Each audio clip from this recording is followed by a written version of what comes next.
Hello అండి, మావి చిగురు స్టోరీస్ ఛానల్కి స్వాగతం.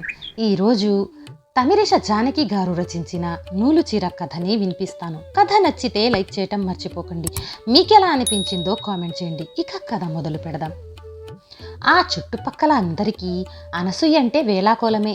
ఆవిడ ఎదురుగా ఉన్నప్పుడు బురదలో రాయి వేయటం ఎందుకని ఊరుకుంటారు కానీ ఆవిడటు వెళ్ళగానే వాళ్ళలో వాళ్ళు నవ్వుకోకుండా ఉండరు. తన పద్ధతే కరెక్ట్, తన పిల్లలే గొప్ప, తన పిల్లల్ని మించిన వాళ్ళు ఈ ప్రపంచంలో లేరు అనుకుంటుంది ఆవిడ.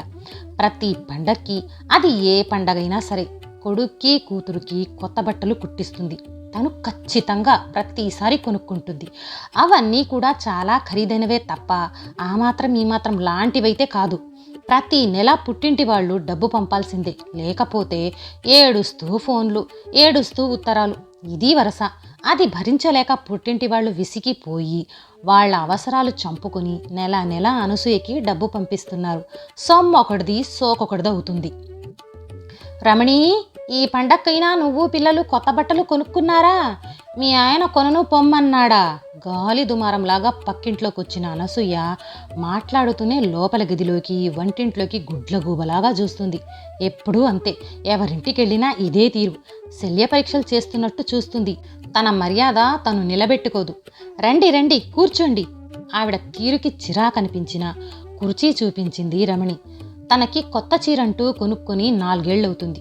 అయినా కూడా ఇప్పుడు కొనుక్కోవాలని ఏ మాత్రం అనుకోలేదు. పిల్లలకి కుట్టించి కూడా చాలా రోజులైపోయింది.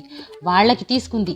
నీకు కూడా తీసుకోమంటూ భర్త మరీ మరీ బలవంతం పెట్టడంతో తక్కువ ఖరీదులో కాస్త బాగున్న నూలు చీరల్లో నుంచి నచ్చిన ఒక వాయిల్ చీర తీసుకుంది తన కోసం. నిన్న సాయంత్రం బజార్ వెళ్ళారటగా మీరు? రాత్రి మా అమ్మాయి చెప్పింది. ఏవి కొనుక్కున్నవి చూపించు. మారు మాట్లాడకుండా లోపలికి వెళ్ళి కొత్త బట్టలు తీసుకొచ్చింది. ఏ షాపులో కొన్నారు? మన ఈ వీధి చివరుంది కదా బట్టలు కొట్టు, అందులోనే. అంత చిన్న కొట్లోనా? నేనైతే పెద్ద పెద్ద షాపుల్లో తప్ప కొనుక్కోను. ఇవా కొన్నది? వాయిల్ చీర కొనుక్కున్నావా ఉగాదికి? ఇంతకంటే కొనిపెట్టడన్నాడా మీ ఆయన? అని దీర్ఘం తీసింది. మెడ పట్టుకుని బయటికి గెంటేయాలనిపించింది రమణికి. కోపం దిగమింగుకుంది. అప్పనంగా పుట్టింటి నుంచి రాబట్టుకోలేదు. మా ఆయన సంపాదనతో నాకు కావాల్సింది కొనుక్కున్నాను లోపలే అనుకుంది తప్ప పైకి ఏమీ మాట్లాడలేదు. కారణం, బురదలో రాయి వేయటం ఇష్టం లేక. ఈ మనిషికి ఎప్పటికీ అర్థం కాదది. అర్థం చేసుకోదు కూడాను. ఉండు, నేను కొన్నది తీసుకొస్తాను చూద్దు గాని. గబా గబా ఇంటికెళ్ళి తన కొత్త పట్టుచీర తీసుకొచ్చింది. చేతిలోకి తీసుకొని చూసి బాగుంది అంటూ చిరునవ్వుతో తిరిగిచ్చేసింది రమణి. అబ్బా, ఎంత బాగుందో, ఎంత ఖరీదైన చీరో అంటూ అనసూయ పడిపోతూ చూస్తుందనుకుంది. అదేమీ లేకపోవటంతో ఇలా చూసి అలా ఇచ్చేయటంతో మూతి ముక్కు తిప్పుకుంటూ ఇంట్లోకొచ్చింది. అనుకున్నదొక్కటి అయినది ఒక్కటి, బోల్తా కొట్టిందిలే బుల్బుల్ పిట్ట. బల్ల మీద దరువేస్తూ హుషారుగా పాటందుకున్న భర్తని కొరా కొరా చూసింది. ఉగాది రోజు రమణి పిల్లలు కొత్త బట్టలు కట్టుకున్నారు. అవి నూలు బట్టలైనా వాళ్ల మొహాల్లో ఆనందం వెల్లివిరుస్తుంది. పట్టుచీర కట్టుకున్నా కూడా అనసూయ ముఖంలో ఆ వెలుగు లేదు. తన చీర కంటే ఖరీదైన పట్టుచీర ఎదురింటి కామాక్షి కొనుక్కుంది. అది కూడా చెన్నై నుంచి కొని తెచ్చుకున్నదన్న దుగ్ధావిడ గారి మనసుని తొలిచేస్తుంది. ఇక సంతోషం ఎక్కడా ఆ మనిషికి? ముఖంలో చిరాకులు చిటపటలు తొంగి చూస్తున్నాయి. నిధి చాలా సుఖమా, రాముని సన్నిధి సుఖమా, బృందావనమది అందరిది, గోవిందుడు అందరి వాడేలే, ఎందుకే రాధా ఈ సూనసూయలు. కూని రాగాలు తీస్తున్న భర్త మీద గయ్యమని విరుచుకుపడింది. ఏమిటది అర్థం లేకుండా? శాస్త్రీయ సంగీతం సినిమా సంగీతం ఆ కలుపుగోలు ఏమిటి? పైగా పాట తెలియకపోతే ఊరుకోవచ్చుగా. ఈసూనసూయలంటూ చిల్లుపడ్డ రికార్డులాగా ఏమిటా గోల? చిర్రు బుర్రులాడింది. అటు కామాక్షి మీద మాత్రమే కాదు, ఇటు భర్తగారి మీద కూడా మండుకొచ్చింది. మండదు మరి పాపం తలుచుకుంటే?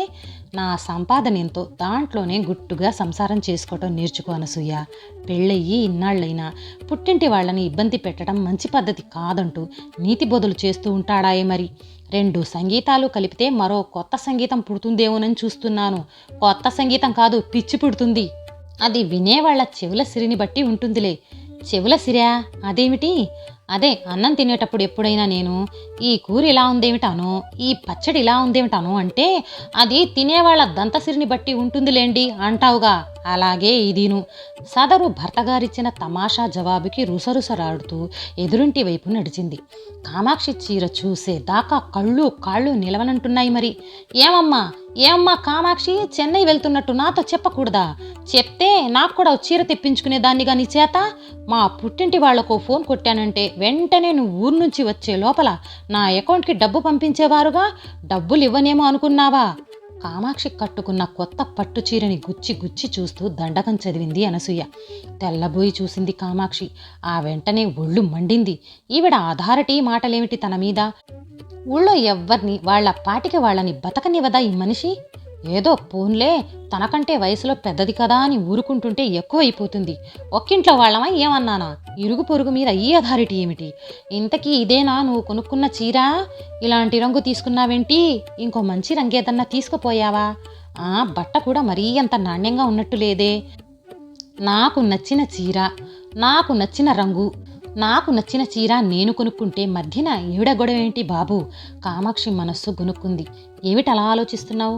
అబ్బే ఏం లేదండి. బయటకెళ్తున్నావా ఇప్పుడు? అవునండి. ఎక్కడికి? ఏమిటి?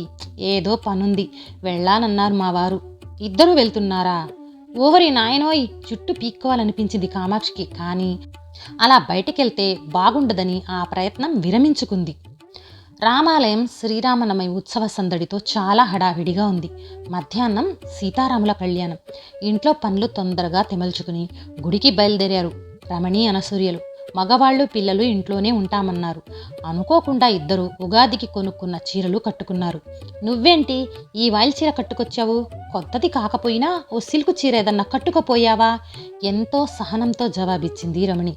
ఈ చీర కట్టుకొస్తే గుళ్ళోకి రానియడా దేవుడు? ఆ పట్టింపులేమీ లేవుగా దేవుడికి. అయ్యో, నా మతి మరుపు పాడుగాను. ఇంట్లో వేసుకుని తిరిగే హవాయి చెప్పులు వేసుకొచ్చాను చూడు. చెప్పులు మార్చుకోవటం మర్చిపోయాను. పోన్లేండి, పర్వాలేదు. మర్చిపోయారు, ఏం చేస్తాం? అడ్డదోనైతే తొందరగా వెళ్ళిపోతామని ఈ దోన వెళ్దామన్నారుగా మీరు. అదిగో ఇంకెంత వచ్చేసాం. గబా గబా నడుస్తున్న అనసూయ ఒక్కసారిగా అరిచింది అమ్మో అంటూ. మట్టిలో నిటారుగా పైకి నిలబడున్న గాజు ముక్కొకటి అనసూయ అరికాల్లో గుచ్చుకుంది. హవాయి చెప్పులోంచి దిగబడి ముందు తన చెయ్యి ఆసరా ఇచ్చింది రమణి. హవాయి చెప్పుల నుంచి ఆ గాజు ముక్క లాగేయాలని చూసింది, కానీ అది రాలేదు. అటు పక్కగా ఉన్న ఒక పెద్ద బండరాయి మీద అనసూయని కూర్చోపెట్టి తను గొంతు కూర్చొని అరికాలు పరీక్షగా చూసింది. కాల్లో ఇంకేం గాజు ముక్క లేదు. దిగిన ఆ గాజు ముక్క హవాయి చెప్పులోనే ఉంది. కానీ రక్తస్రావం ఆగట్లేదు. గుడిదాకా ఎలాగో అలా వెళితే అక్కడ నీళ్లుంటాయి, కాళ్ళు కడగొచ్చు. కానీ ఇంకో 4 అడుగులు గుడిదాకా వెయ్యాలి కదా. మరింక ఆలస్యం చేయలేదు రమణి. తన చీర కొంగుకి పక్కనే మట్టిలో ఉన్న ఒక గట్టి పుల్ల ముక్కతో గంటు పెట్టి సర్రున చింపింది. అరేరేరే, అదేమిటి రమణి, నీ కొత్త చీర అలా చింపేస్తున్నావేంటి?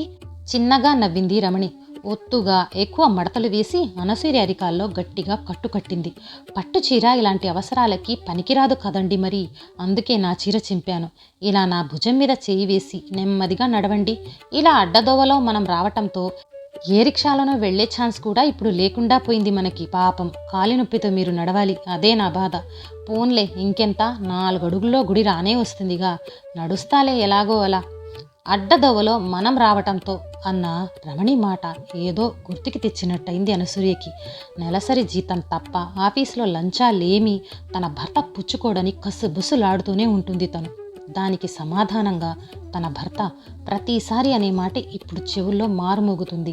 అడ్డదారిలో నడవటం నాకిష్టం లేదు, అడ్డదారిలో నడవటం నాకిష్టం లేదు. రమణి ముఖంలోకి చూసింది.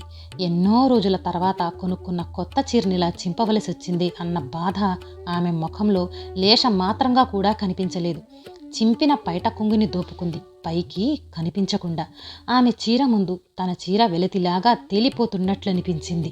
కానీ అంతలోనే వెలతెలా పోయింది చీర కాదు, తన అహంకారమే అన్న విషయం గ్రహింపుకొచ్చి సిగ్గుతో తలదించుకుంది. గుళ్ళో అడుగుపెట్టింది. ఈ కథ నచ్చితే లైక్, షేర్ చేసి తప్పకుండా సబ్స్క్రైబ్ చేయండి.